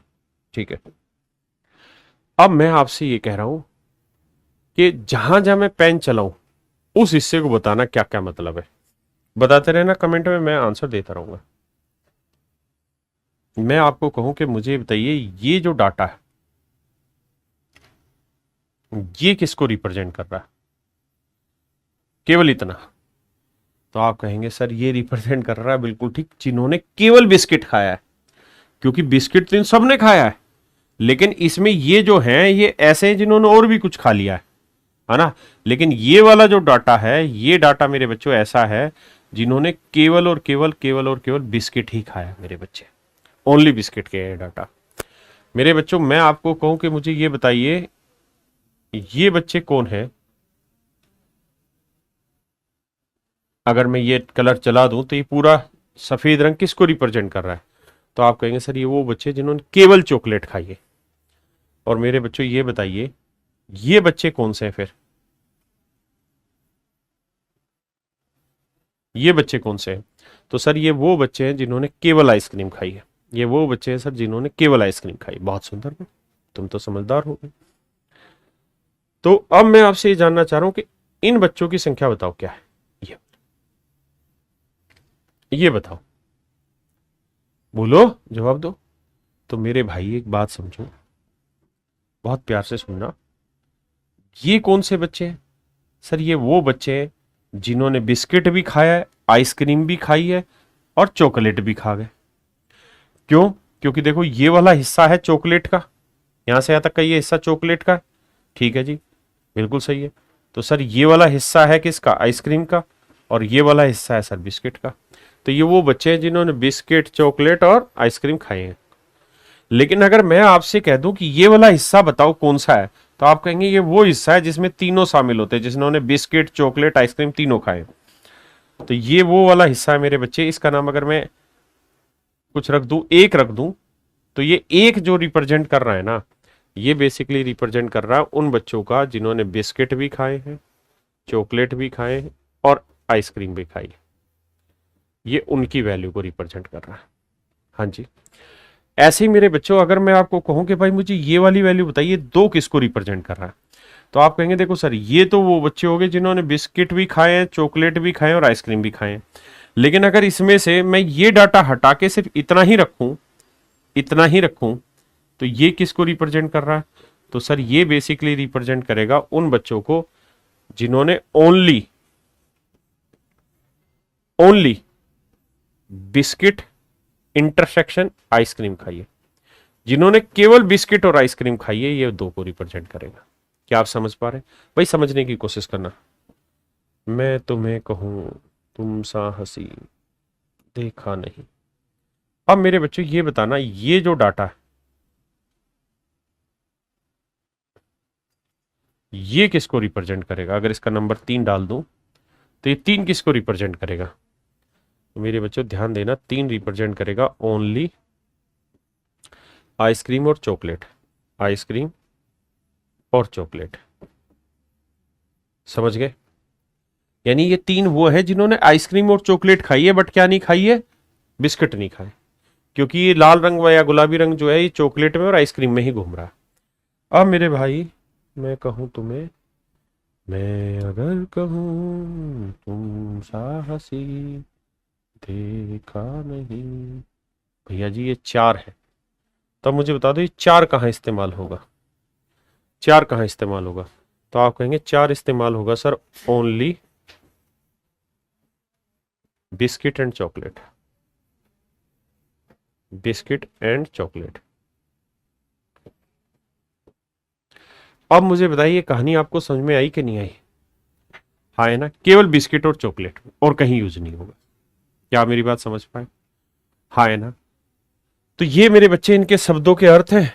अब आप चाहें तो मैं इस पे एक फार्मूला लिखवा देता हूं, मतलब आप समझ ही गए। देखिए अगर मैं ये लिख रहा हूं ना, बिस्किट इंटरसेक्शन चॉकलेट, तो इसका मतलब बिस्किट और चॉकलेट कॉमन मिला के कितने बच्चे खाने वाले हैं वो है।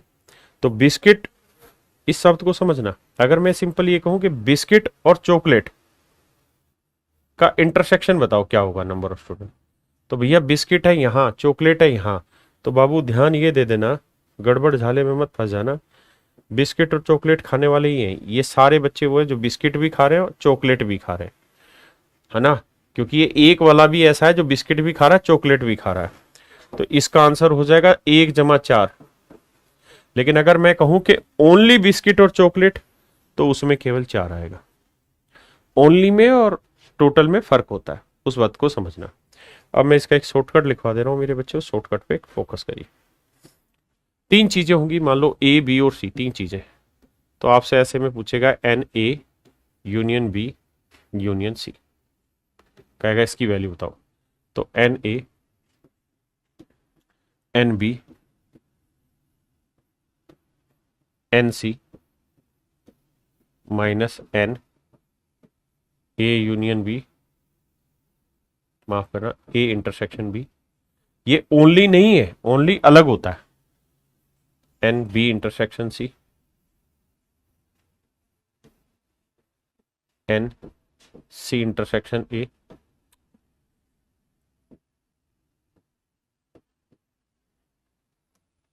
मैं अगर कहूं तुम साहसी देखा नहीं,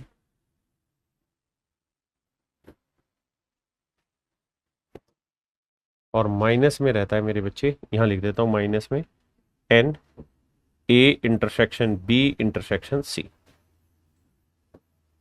ना प्लस में रहता है ये मेरे प्यारे बच्चों इसका सूत्र होता है। मैं आपको दोनों ही तरीके से समझाता हूं, पहले आप इस सवाल पर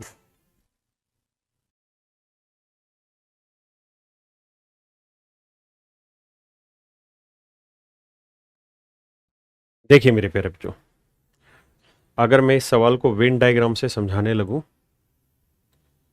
तो ऐसे कह रहा है कि भाई 3 चीजें हैं, मैथ, इंग्लिश और हिंदी,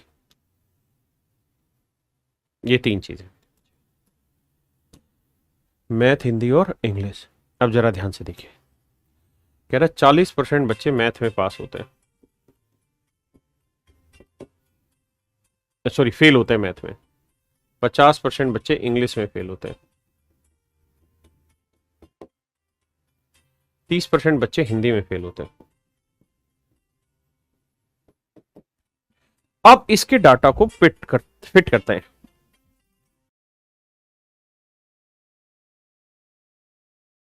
देखिए 30% है, कह रहा 25% छात्र गणित और अंग्रेजी दोनों में फेल हो रहे हैं, मैथ और इंग्लिश में 25% बच्चे फेल हो रखे हैं, 15% छात्र इंग्लिश में हिंदी में, 15% छात्र इंग्लिश में हिंदी में फेल हुए, 22% छात्र हिंदी में गणित में, 22% छात्र मेरे प्यारे बच्चों हिंदी में गणित में फेल हुए। यदि 13% छात्र ऐसे हैं 13% छात्र ऐसे मेरे प्यारे बच्चों जो तीनों सब्जेक्टों में फेल है, तो तीनों विषयों में पास होने वाले टोटल बच्चे बताइए कितने होंगे। तो आप ये बताइए कि यार 22% बच्चे वो हैं जो यहां से यहां तक है, 22 में से ये 13 है थी, कितना बता 9%, ये टोटल है 15, 15 में से ये 13 है थी, कितना हुआ 2%, ये टोटल खाना जो है ये 25 है, 25 में ये 13 थी, कितना आएगा 12। अब मैं कहूं कि केवल मैथ में कितने फेल है, तो भाई ये पूरा है 40, 40 में से 9%, 13%, 12%, तो 12 और 13 25, 25 और 9 34, तो 40 में 34 किया 6% केवल मैथ में। ये पूरा है 50, तो 12 13 25 और 2 27, तो केवल इंग्लिश में कितने में मेरे बच्चे 23%। ये पूरा है मेरे बच्चे 30, तो 13 और 2 15, 15 और 9 24, 30 में 24 किया 6%।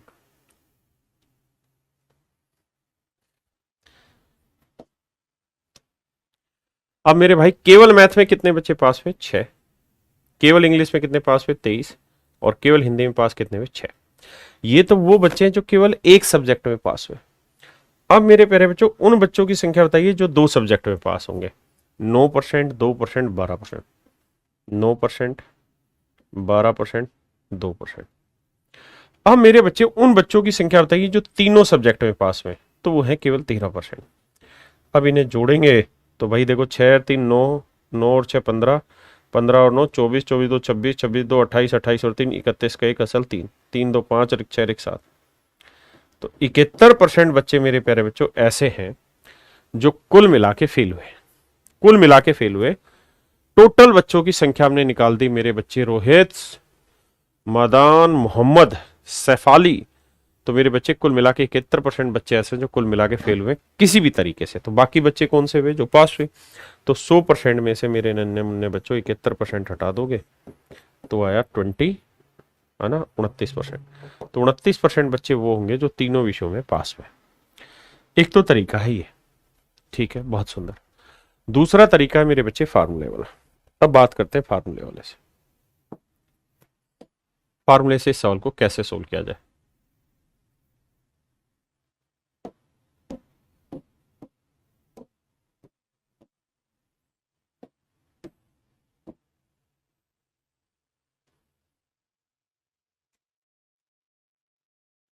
छोटा कर रहा हूं डाटा, बाकी आप समझना। देखिए यार, आप जानते हैं फार्मूला ये रहता है, math union English union Hindi.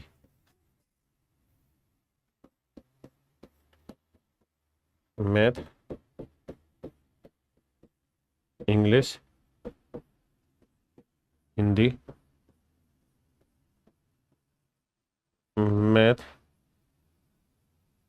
Common English, math ना हिंदी, अरे क्या है ये, English intersection Hindi, Hindi intersection math, और प्लस में करना है तीनों में जो कॉमन हो, यानी N math intersection English intersection Hindi. ये मेरे प्यारे बच्चों मेरा यूनियन निकालने का फार्मूला है कि मैथ हो या इंग्लिश हो या हिंदी हो, तीनों में कुल मिला के कितने बच्चे फेल हैं। तो मैथ में है मेरे भाई 40%, हिंदी में है 30%, अंग्रेजी में 50%, मैथ और इंग्लिश में भाई 25%, 15% है इंग्लिश हिंदी में, 22% है हिंदी मैथ में, और तीनों में 13% है। जोड़ दो भाई, तो 40 30 70 और 50 120, 120 और 13 133। तो प्लस वाले आए 133, माइनस वाले करेंगे 25 से 15 40, 40 और 22 कितना हो गया भाई? 40 और 22 हो गया 62, 3 में 2 गया 1, 13 में 6 गया 7। तो मेरे प्यारे बच्चों कुल मिला के 71% बच्चे ऐसे हैं जो मैथ या इंग्लिश या हिंदी में कुल मिला के पास हुए, यानी इनके यूनियन में। तो टोटल कुछ नहीं दे रखा, तो इसका मतलब 100% है। तो इसमें से 71% पास हुआ, तो बाकी कितना बचा? 29%। तो 29% बच्चा, मतलब 71% फेल है मेरे प्यारे बच्चों, माफ करना, तीनों में। ये इनके यूनियन में 71% है, तो बाकी 29% वो होंगे जो इस यूनियन के नहीं है, यानी जो पास हुए होंगे तीनों में। तो ये मेरा आंसर है। हाँ जी, जैसे मर्जी आंसर दे दीजिए, आपकी समझ के ऊपर डिपेंड है आप कैसे सोचते हैं। अगर 3 का हो तो मुझे लगता है फार्मूले से आसान है, क्योंकि आपको ये लिखना नहीं है, आपको खटाखट करना है। और एग्जाम्पल से सवाल समझाता हूं। 3 वाले में जहां तक संभव हो मेरे बच्चों, आप कोशिश करके वेन डायग्राम ना बना के सीधे फार्मूले से काम करिए। 2 वाले में मेरे प्यारे बच्चों आपको वेन डायग्राम बनाना होता है। करिए जी।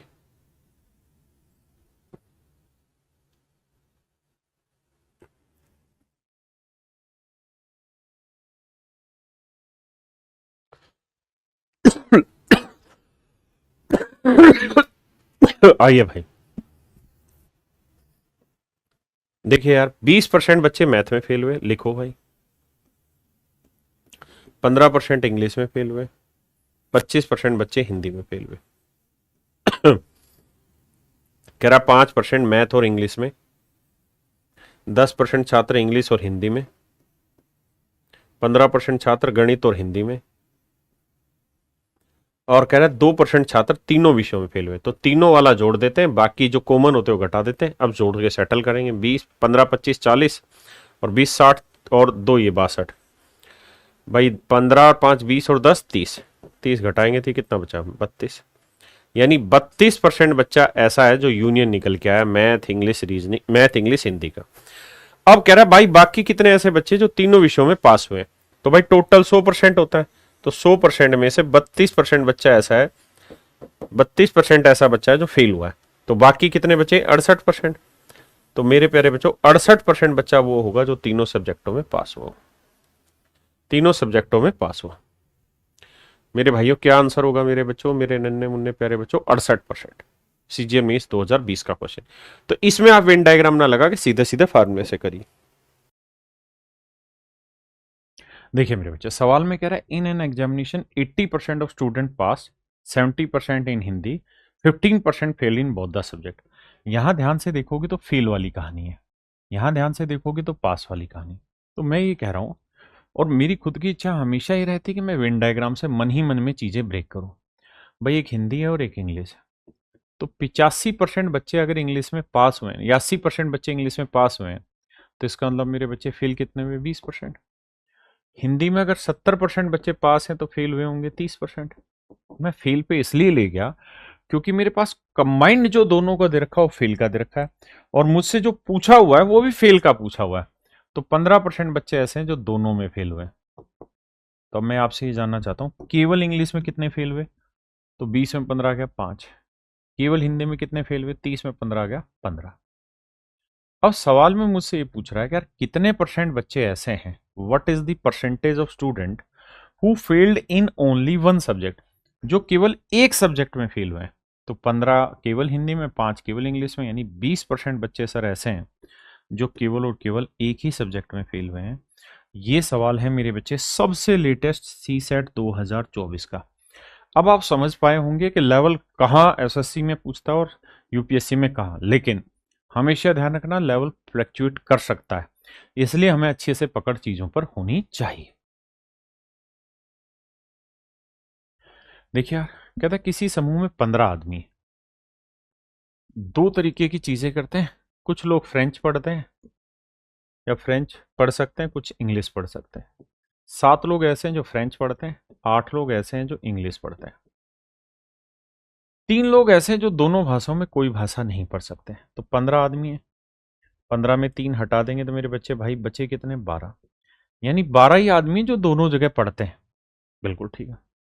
तो कितने व्यक्ति यथार्थ एक भाषा पढ़ सकते हैं, the number of people who can read exactly one language, जो केवल एग्जैक्टली एक लैंग्वेज पढ़ते हैं।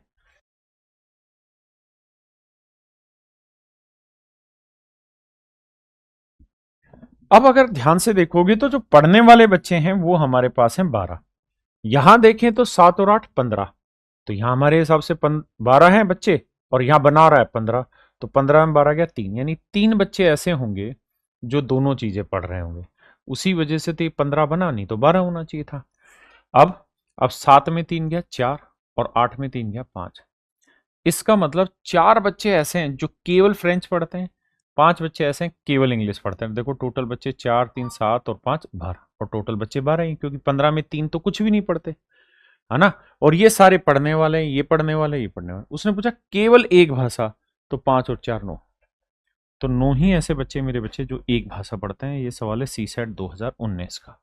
हाँ जी,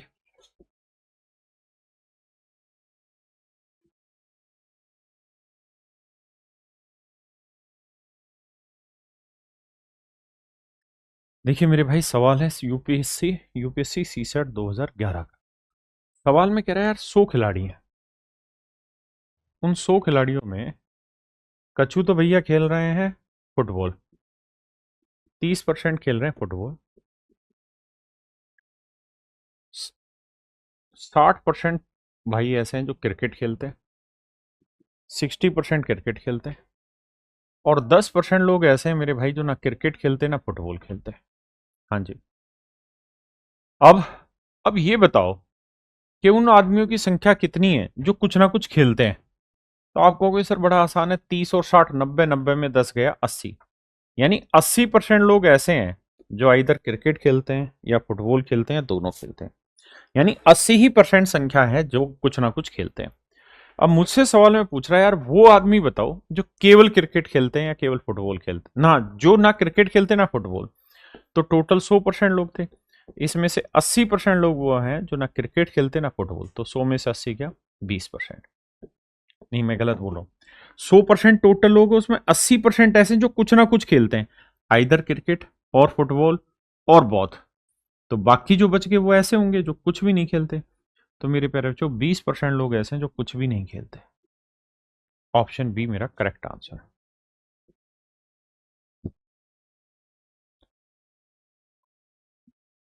देखिए भाई, मेरे सवाल में कह रहे क्लब में कुल 120 संगीतज्ञ हैं। मेरे भाई 120 लोग हैं जो संगीत वगैरह सुन रहे हैं।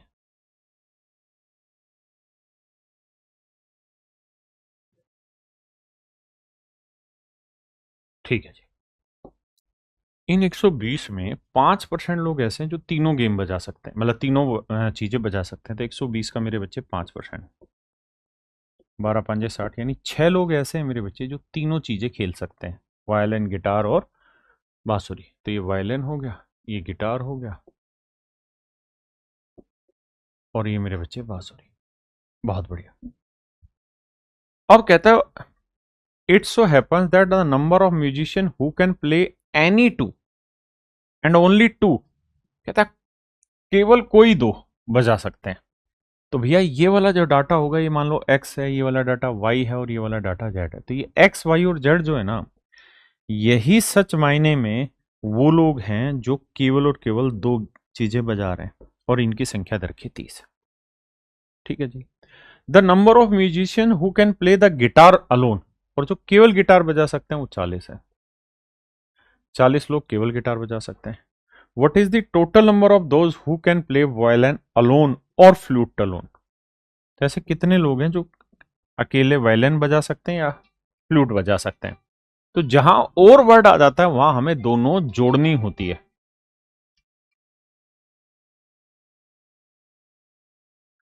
अब मेरे बच्चों बड़े ध्यान से मेरी बात को समझना कि करा क्या जाए। तो देखो यार, करना ये होगा, ये वैल्यू है ए और ये वैल्यू है बी। हमसे पूछ रहा है कि ए प्लस बी का जोड़ बताओ। तो आप ये बात जानते हैं इन सब का जोड़ 120 होगा। तो मुझे ए प्लस बी पूछ रहा है, तो A plus B, X plus Y plus Z, Z जमा में 6 जमा में 40। ये डाटा है मेरे भाई 120 के बराबर। आपने कहा जी ठीक है। अब x plus Y plus Z दे रखा है 30, तो ये डाटा रख देते हैं 30। अब अपने को a प्लस बी निकालना है भैया जी। तो देखो 40 और 30, 70 उधर घटाएंगे तो बचा 50, 50 में 6 गया 44। मतलब 44 लोग वो हैं जो वायलिन या बांसुरी बजाते हैं। ये है सी सेट 2014 का सवाल। बहुत ही बेसिक क्वेश्चन आपके पेपर में पूछे हुए हैं, कुछ भी मुश्किल चीज नहीं पा रखी है, बस शांति से समझने की कोशिश करनी है। देखिए मेरे बच्चे, आप इसे फार्मूले से भी डायरेक्ट कर सकते हैं, या वेन डायग्राम से, क्या कि बहुत ज्यादा समय नहीं लगेगा, जल्दी जल्दी चीजें आप निपटा देंगे। देखना कैसे। कहता है जी 3 मैगजीन है ए बी सी, 45% लोग यहां हैं, 55% यहां हैं, 40% लोग यहां हैं। बिल्कुल ठीक। 30% ऐसे हैं जो ए और बी दोनों पढ़ते हैं। 30% दोनों चीजें पढ़ने वाले हैं मेरे भाई। 15% लोग ऐसे हैं जो बी और सी पढ़ते हैं। 15% है मेरे बच्चे।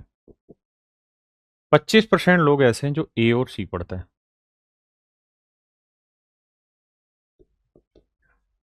25% लोग ए और सी पढ़ते हैं, और 10% लोग सभी तीनों पत्रिकाएं पढ़ते हैं। 10% लोग ऐसे हैं मेरे बच्चे जो तीनों मैगजीन पढ़ते हैं। तो कितने प्रतिशत लोग कोई पत्रिका नहीं पढ़ते हैं, तो कितने आदमी ऐसे हैं जो कुछ नहीं पढ़ते हैं। तो टोटल निकालते हैं यार। देखो 30 में 10 गया 20, 25 में 10 गया 15, 15 में 10 गया 5। अब 55 में से 20, 10, 30 और 5 35 घटाएंगे तो आएगा 20। यहाँ 20, 10, 30 और 15 45, तो ये आया 0। ये 15, 5, 20 और 10 30, 40 में से 30 गया, ये आया 10। अब हमें जोड़ना है, तो देखो 0, 20, 10, 30 तो यही हो गया, 30, 20, 50, 50 और 20, 50 और 20 70, 70 और 10 80, यानी 80% लोग ऐसे हैं जो कुछ ना कुछ करते हैं। तो 100% में से मेरे बच्चे 80% को अगर आप हटा दोगे तो बाकी 20% लोग जो हैं वो ऐसे आ जाएंगे जो कछु भी नहीं कर रहे हैं भैया। ऑप्शन सी 2015 का। आप चाहें तो डायरेक्ट फार्मूला भी अप्लाई कर सकते हैं। अगर फार्मूला लगाना है तो मेरे बच्चे टोटल निकालना है, तो उसका तरीका ये होगा,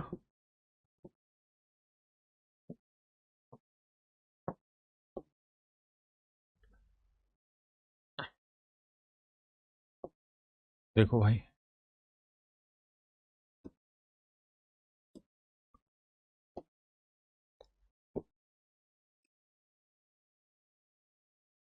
देखिए मेरे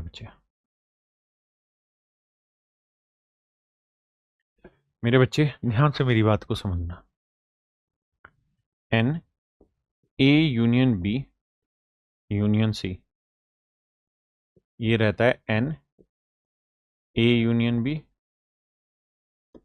प्लस एन, अरे N A plus N B plus N C minus N A intersection B, यानी जो कॉमन है, minus N B intersection C minus N C intersection A, और plus N A intersection B intersection C. ये formula रहता है। तो देखो यार, जोड़ेंगे तो 45 जमा 55 जमा 40, अब माइनस करेंगे मेरे बच्चे, माइनस 15, सॉरी 45, 55 और 40, उसके बाद माइनस करेंगे तो भाई 30%, 15 और 25, और प्लस करेंगे मेरे भाई 10, ये आ जाएगी टोटल वैल्यू। तो देखो यार, करते हैं सेटिंग कैसे। 25 और 15 मेरे बच्चे 40, तो प्लस 40 माइनस 40 कट गया जी, बिल्कुल ठीक है जी। अब 45 और 55 हो गया जी 100, 100 में 30 गया 70, 70 और 10 80, यानी 80 लोग ऐसे हैं जो कुछ ना कुछ कर रहे हैं, तो बाकी 100 में से 80 गया, 20% ही लोग वो हैं जो कुछ भी नहीं कर रहे हैं।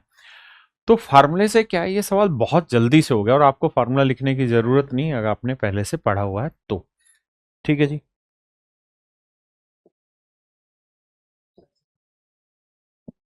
अच्छा, अब यहां से सक्सेसिव है। तो देखिए मेरे बच्चे, ये सवाल आए हैं वेन डायग्राम में। अभी तक जितने भी सवाल आज तक आए मैंने सारे आपको बता दिए, और मैं उम्मीद करता हूँ आपको बढ़िया से मज़ा आया होगा समझने में, आपकी बढ़िया से प्रैक्टिस हुई होगी। और विश्वास मानिए, वेन डायग्राम ही सबसे ज़्यादा परसेंटेज में पूछा गया है। इसके बाद के अर्थमेटिक के जो टॉपिक है वो बहुत हल्के हल्के हैं, थोड़े थोड़े सवाल उनसे पूछे गए। आइए